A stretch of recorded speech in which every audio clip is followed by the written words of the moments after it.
Una sa lahat, nagpapasalamat ako kay Dr. Eunice at sa kanyang pamilya sa pag-accommodate sa aking kapatid sa kanilang tahanan at sa kanyang mga angels. Maraming salamat sa mga kabutihan nyo. Sa aming mga kaibigan, kapitbahay,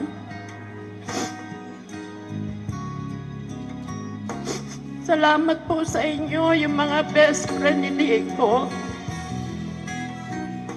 Tulad mo, Brother Hembak, salamat sa iyo.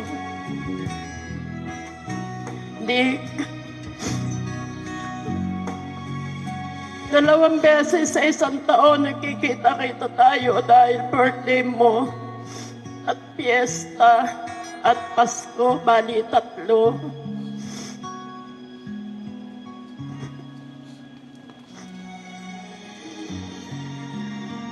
Masyadong masakit ang pangyayaring ito.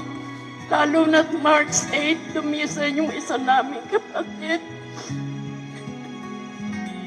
na hindi na nalaman ni Dico ang pagkawala ni Simo. Sana, Dick, magpahinga ka na, wala ng sakit. Pero sa amin, mananatili yung sakit ng pagkawala niyo ni Sunny.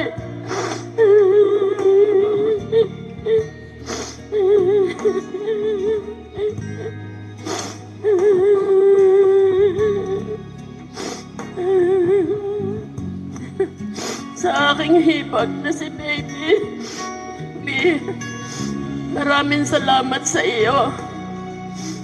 Talagang up to the end, pinagamot mo si Dico.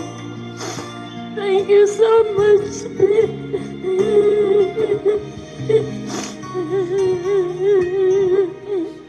Dico, paalam.